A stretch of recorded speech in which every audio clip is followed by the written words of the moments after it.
महात्मा never एक नए video में आपका स्वागत है। आज मैं आपको दिखाऊंगा जी हमारे हिमाचल प्रदेश में जो फ्रूट्स हैं वो कितनी तरह के हैं और अभी फ़िलहाल वो किस स्टेज में हैं।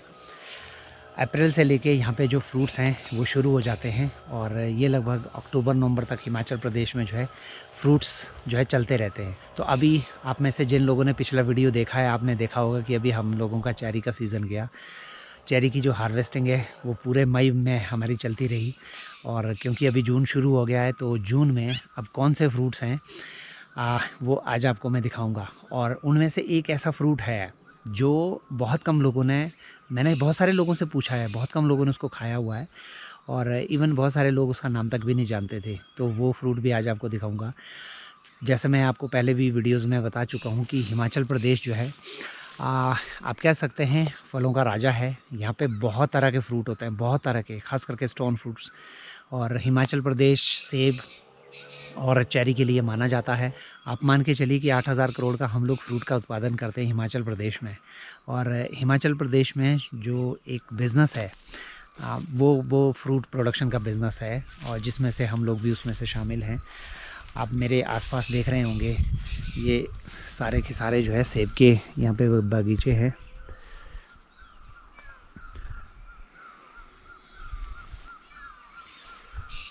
तो अभी फ़िलहाल जो सेब है वो किस स्टेज पे है वो भी आपको दिखाऊंगा। इस बार हिमाचल प्रदेश में जो फसल है वो उतनी ज़्यादा अच्छी नहीं है, ख़ास करके सेब की। और चेरी की भी उतनी अच्छी फसल नहीं थी हमारी, लेकिन फिर भी चलता है ऊपर नीचे। फिर भी एक अच्छा जो इनकम है वो हम लोगों के जेब में आ चुका है इस समय।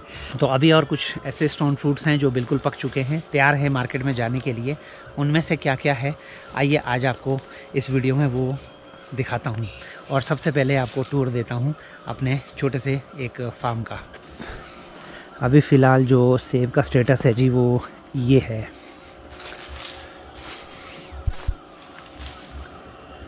ये जो आपको सेब हरे कलर के दिख रहे हैं, दरअसल ये रॉयल डिलीशियस है जो अभी फ़िलहाल हरे कलर का है और जुलाई में ये लाल कलर का होना शुरू हो जाएगा। तो जो लोग आप सितंबर में या अगस्त में सेब खाने वाले हैं वो अभी इतना छोटा है जी। हाँ,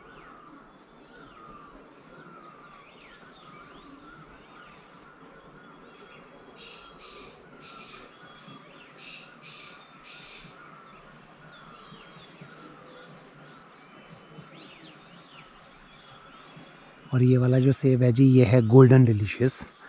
आप में से बहुत सारे लोगों ने खाया होगा और ये देखने में हरे रंग का होता है और जैसे जैसे पकता है तो ये पीला होता जाता है।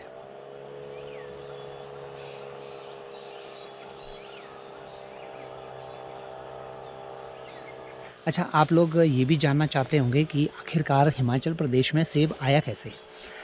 क्योंकि पहाड़ी राज्य तो उत्तराखंड भी है। उत्तराखंड में अब जाके सेब आना शुरू हुआ है, लेकिन हिमाचल प्रदेश में जो सेब है वो बहुत पहले से है। उसका सबसे बड़ा कारण था हमारे यहाँ पे एक अंग्रेज़ थे, अमेरिकन थे, जो यहाँ पे आए। सबसे पहले हालांकि वो एक बहुत बड़ी कंपनी के मालिक थे यूएस में और यहाँ पे उस समय ब्रिटिश राज था। उनका नाम था सैमुअल इवन स्टोक्स। तो वो लोग घूमते घुमाते, हालांकि वो एक समाजसेवी थे।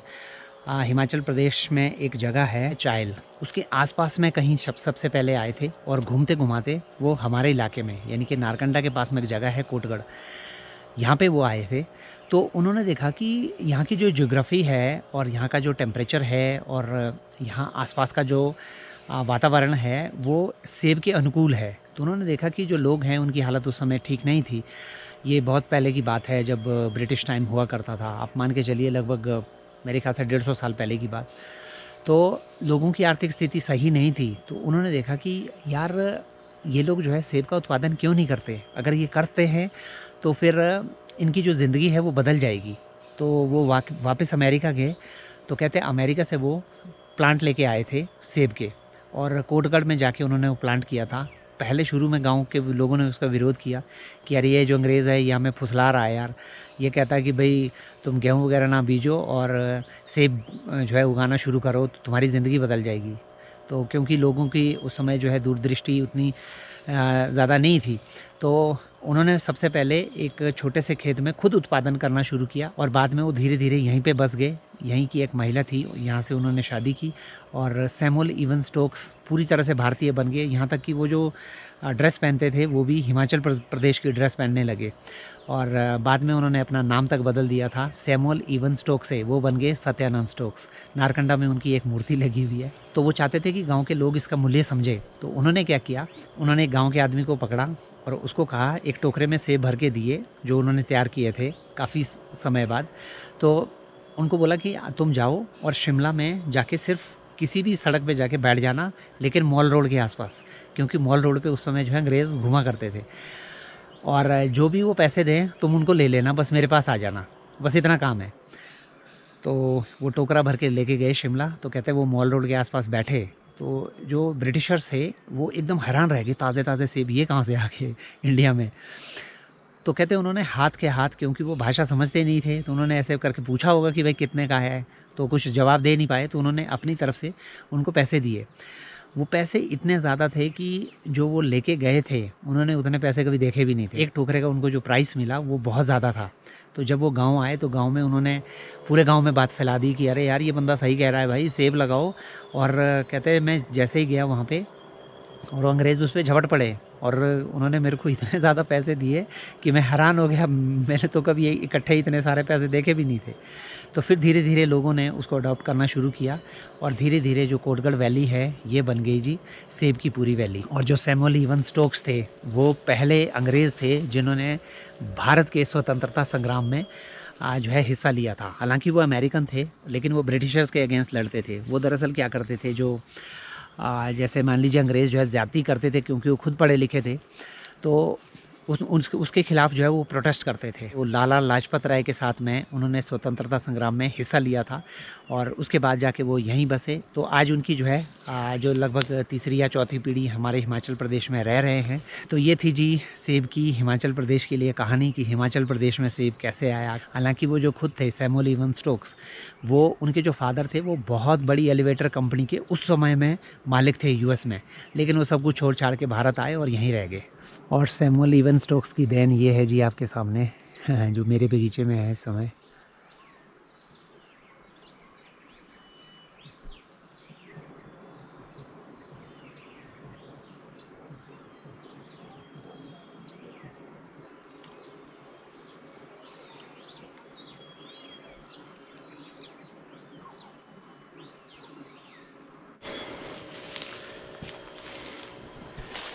एक ये यहाँ पे पेड़ है जी, ये है जी हमारा प्लम का पेड़।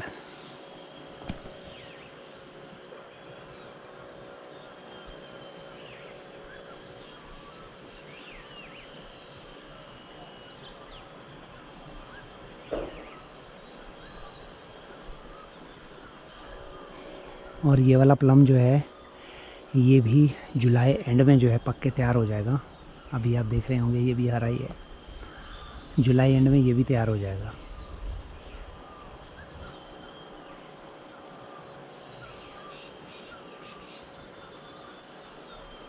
और इसमें इस बार जो फसल है वो आप देख ही रहे होंगे बड़ी मस्त लगी हुई है।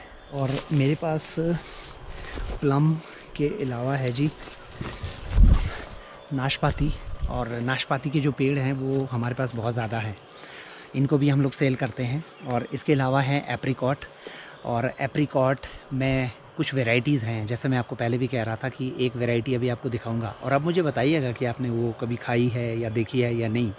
ज़्यादातर लोगों ने तो खाई होगी, लेकिन मैंने काफ़ी सारे लोगों से दिल्ली में पूछा तो उन्होंने उसको देखा भी पहली बार था इनफैक्ट। तो आप मुझे बताइएगा कि क्या आपने उसको देखा है या नहीं देखा है। वो मेरी फेवरेट वैरायटी है, बहुत बड़ा मीठा होता है उसका जो फल है, बहुत ही मज़ा आता है। और ये है जी यहाँ पे नाशपाती, फ़िलहाल ये स्टेज है जी नाशपाती की।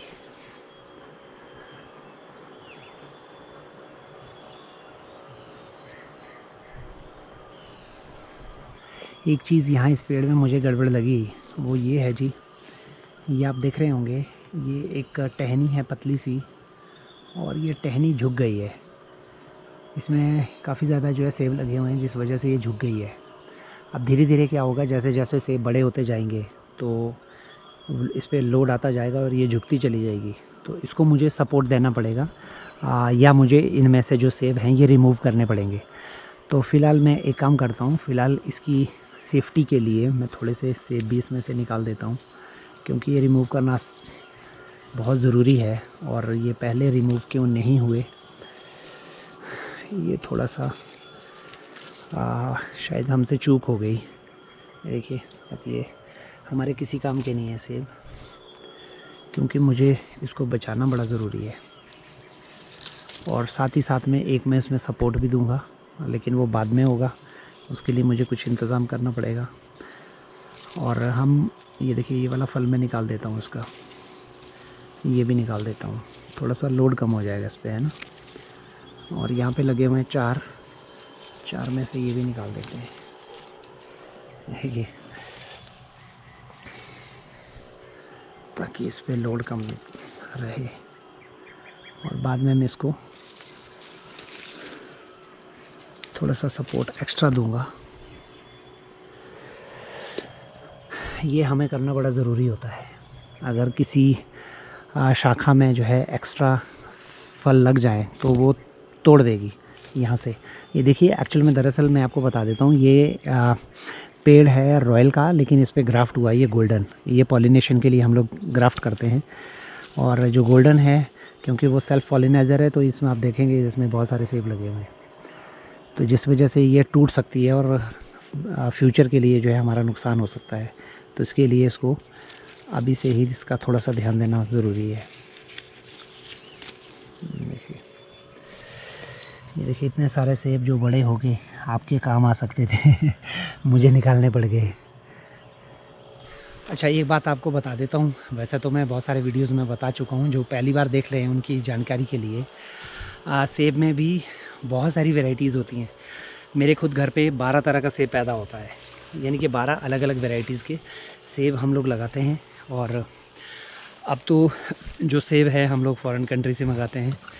जैसे अभी लास्ट टाइम फरवरी में मैंने कुछ प्लांटेशन की थी, तो वो भी दरअसल इम्पोर्टेड ही था। और नेक्स्ट ईयर मेरा टारगेट है लगभग कम से कम 250 से 300 नए जो पेड़ हैं वो लगाने की, तो वो भी सारे इम्पोर्टेड ही होंगे। ये देखिए इस छोटे से पेड़ में मैं आपको कुछ दिखाता हूँ। लाल, हरा, हरा, लाल। दरअसल ये वाली जो वैरायटी है ये अलग है, और ये पेड़ था रॉयल का। ये रॉयल डिलीशियस है जो बाद में लाल होगा। और ये वाला जो है ये है एडम्स, जो कि एक इम्पोर्टेड वैरायटी है। ये अभी से लाल होना शुरू हो गया, हालांकि बहुत छोटा है, अभी से लाल होना शुरू हो जाए। जब ये बड़ा हो जाएगा इतना बड़ा, तब ये एकदम से प्योर लाल होगा। एक ये वाला है छोटा सा प्लांट। अब देखिए इसमें भी जो सेब हैं ये लाल हो चुके हैं, और जब तक ये बड़े होंगे तो बड़े अच्छे तरीके से ये बिल्कुल लाल हो जाएंगे।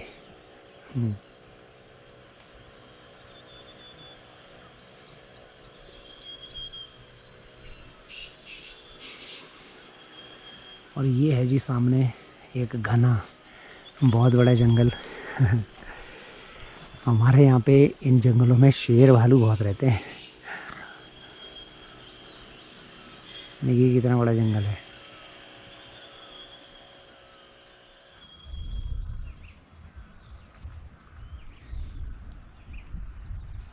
ये है जी नाशपाती का पौधा।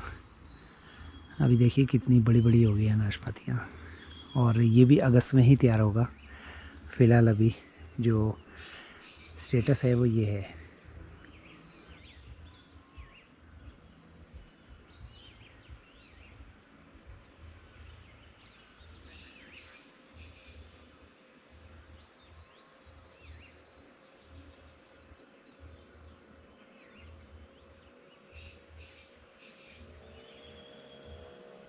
ये है जी आड़ू, और ये भी आपको अगस्त में ही पका हुआ देखने को मिलेगा। अभी छोटे छोटे हैं।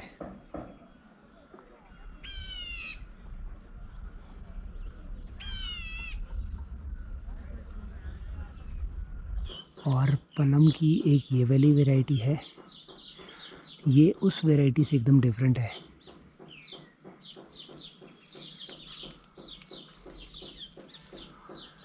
और थोड़ा सा आपको दिखाना चाहूँगा, ये लाल होने भी शुरू हो गए, कुछ कुछ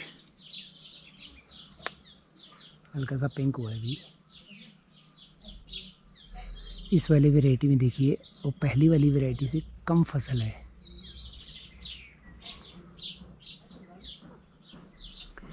और यहाँ पे मैं आपको बता देता हूँ, ये वाला भी प्लम का पेड़ है।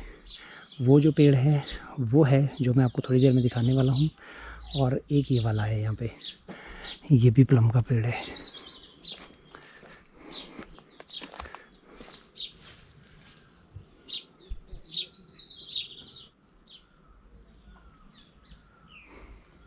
अच्छा, ये जो वैरायटीज़ हैं सारी की सारी, ये खाने में अलग अलग टेस्ट करती हैं ये प्लम। अब जैसे मान लीजिए सेब है, वो भी जैसे मैंने आपको बताया 12 तरह का है, लेकिन सब खाने में अलग अलग होंगे। और वैसे ही ये प्लम भी अलग अलग हैं, एप्रिकॉट भी अलग अलग हैं, पेयर भी अलग अलग हैं, पीच भी अलग अलग हैं। आपको अलग अलग टेस्ट इनके मिलेंगे, लेकिन क्योंकि वैरायटीज़ अलग अलग हैं तो थोड़ा सा फ़र्क रहेगा। तो आइए जी, फाइनली अब आपको लेके चलता हूँ उस फ्रूट के पास में जिसकी मैं बात कर रहा था।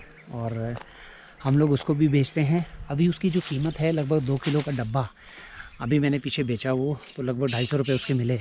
2 किलो के डब्बे के, छोटा सा डब्बा होता है और मुश्किल से 12 से 13 दाने उसमें आते हैं। तो 12 से 13 दाने के 250 रुपये, और आप तक पहुँचते पहुँचते शायद वो 350 या 400 भी पहुँच सकता है। आप मुझे बताइएगा कि आपने ये देखा है या नहीं। ये वाला फ्रूट आप मुझे बताइएगा, इसको कहते हैं जी शक्करपारा। ये दरअसल एप्रिकॉट फैमिली का एक फ्रूट है। जैसे एप्रिकॉट होता है ठीक वैसा ही, लेकिन खाने में बिल्कुल अलग होता है और बड़ा टेस्टी होता है, बड़ा ही टेस्टी ये वाला फ्रूट।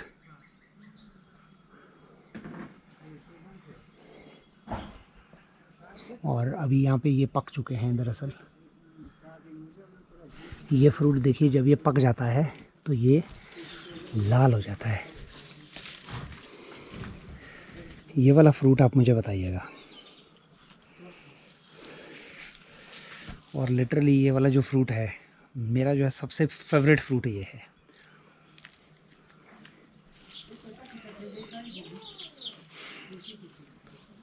इतना मीठा, इतना ज़बरदस्त, जूसी।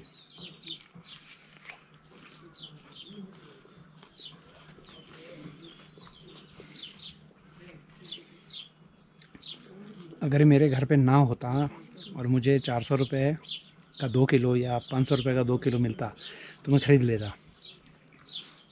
ये चिड़िया भी खाने आई हुई है, जो आपको सुनाई दे रही है बैकग्राउंड में, वो खाने आई है उसको। इसकी जो गुठली है बड़ी हार्ड होती है, लेकिन इसके अंदर बड़ा टेस्टी माल होता है। दिखाता हूँ आपको।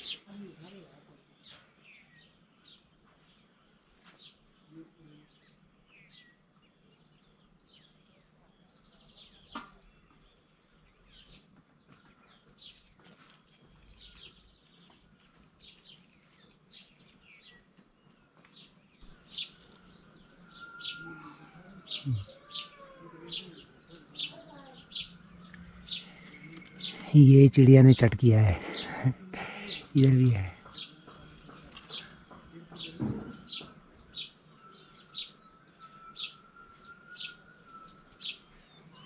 इस फ्रूट का नाम है जी शक्करपारा। और शक्करपारा का मतलब होता है शक्कर मीन्स चीनी, यानी कि मिठास, मीठा। अब नाम से ही आप समझ सकते हैं कि ये कितना मीठा होता होगा। और एप्रिकॉट फैमिली का ये है, और इसको वाइट एप्रिकॉट भी कहते हैं, और यूजुअली इसको भारत में शक्करपारा कहते हैं। और ये पहाड़ी राज्यों में हर जगह पे पाया जाता है। और ये है जी शक्करपारे की गुठली। आप इसको तोड़ते हैं, देखते हैं क्या निकलता है।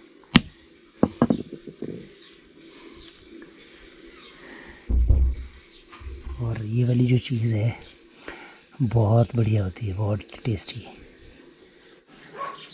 और एक है जी ये फ्रूट, इसको बोलते हैं जापानी फल, और अंग्रेज़ी में इसका नाम है परसिमन। ऑरेंज कलर का ये फल होता है, काफ़ी बड़ा, आपने देखा होगा। और यूरोप में बहुत ज़्यादा होता है ये। मैंने इसको देखा था बाल्कन में, अल्बानिया में बहुत ही ज़्यादा इसके बड़े बड़े बगीचे हुआ करते थे। तो ये भी हम लोग जो है इसका भी प्रोडक्शन करते हैं। बार इसमें भी अच्छी फसल आई हुई है।